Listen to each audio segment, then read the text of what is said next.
What's up, guys? Pat here. Today I want to talk a little bit about democracy in the United States, different definitions of democracy in different contexts, and how the United States can be considered both the most and the least democratic nation in the world. So we're all familiar with democracy. It's essentially participatory government with the people controlling the institutions and many of the decisions made by an administration. And the dilemmas associated with democracy are similar to the dilemmas associated with economics, and that is the need to satisfy unlimited wants with limited resources. Different ideas on how to allocate these resources and how to manage government inform different ideologies, and those ideologies in a democratic system coalesce to form a government.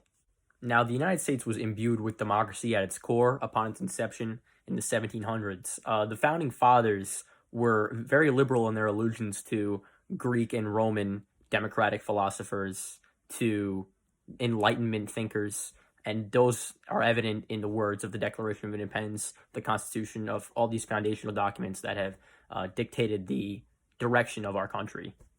Democratic politics, referring to the form of government and not the party, are necessitated by political minorities, the quieter voice, people whose interests are not normally represented in monarchical or autocratic governments, and that is a system that the United States, upon its inception, sought to repudiate, and they did that, and that is why the United States, upon its inception, had democratic roots, and it maintained those democratic roots through the inclusion of individual rights in its. The United States has continued its democratic streak since the beginning. We've never had a king. We were created out of opposition to a king.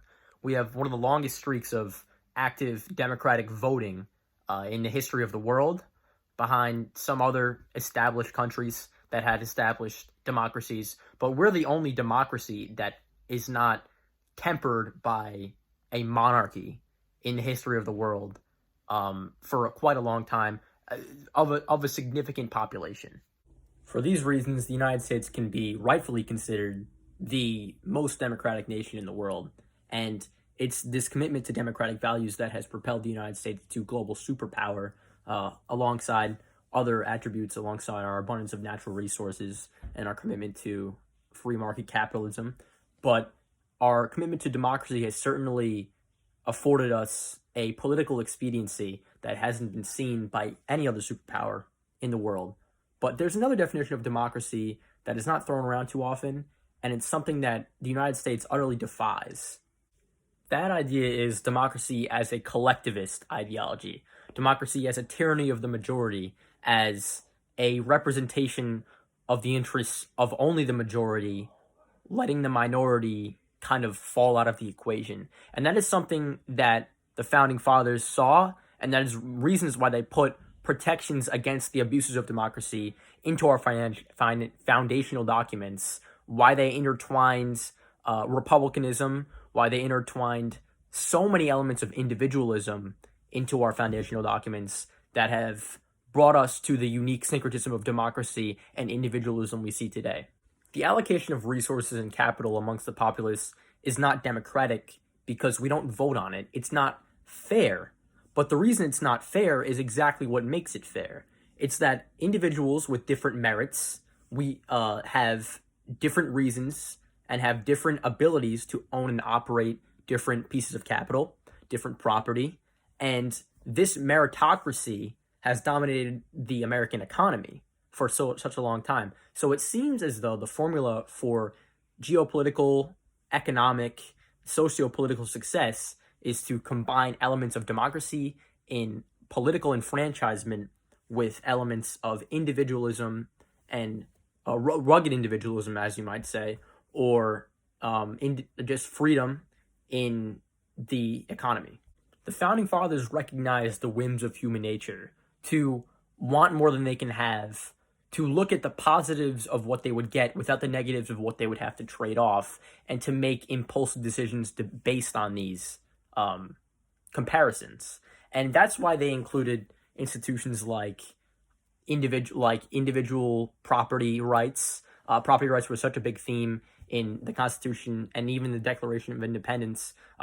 Life, liberty, and property were replaced by life, liberty, and the pursuit of happiness because they didn't want it to seem like everyone was owed property.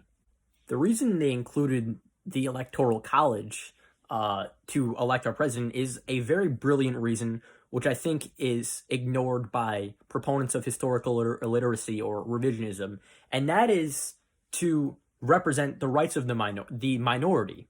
And you might say, how is that true? Because if we were if we had a popular vote system, then it would just be more fair because everyone would have an equal say in electing the president or electing anyone who is elected by the Electoral College. And the reason they included that is so, for example, people in cities live on top of each other. They are faced with the same issues as each other in terms of geography, in terms of their roads are all the same. They have similar incomes. They have similar ideas about the world because they're grouped into political monoliths. When you live with such close proximity to someone, you're more likely to think like them, you're affected by the same issues that they're affected, and you're more likely to vote with them. So by including the Electoral College and being able to represent the interests of both urban dwellers and rural people, people who contribute different things, you're able to represent the interests of individuals that have created the United States of America. The United States was founded on a mix of agriculture and industry. You want to represent those interests in elections. You don't want industry with its riches and with its populations to drown out the will of the people who contribute so much to supplying that industry. The Electoral College epitomizes state rights in ensuring that each state, which is bound inexorably by the Union, it's enfranchising them the voice to remain part of that Union as a state, rather than have individuals from coastal cities rule the population. Efforts to get rid of the Electoral College, in my opinion, are reactionary impulses to what went down in the 2016 election, what went down in the 2000 election, and they're entirely partisan, and I think they're misguided. I think people need to go back and kind of inform themselves on why the Founding Fathers included this, because it is a very necessary check on democracy. We remain the most democratic nation in the world in voting because of our uninterrupted streak of voting, and we have some of the most democratic institutions in the world. We have a federal system of stratified government. We have separation of powers. It's incredibly democratic at its core, and we need this check to maintain its integrity. Thank you for watching. I know this video was a little bit shorter, but I just wanted to put something out. I haven't had a video out in a while, so this is a way of me getting back into it. And yeah, thanks for watching, as always, and you can subscribe and leave a comment, and I'd appreciate it. Thank you.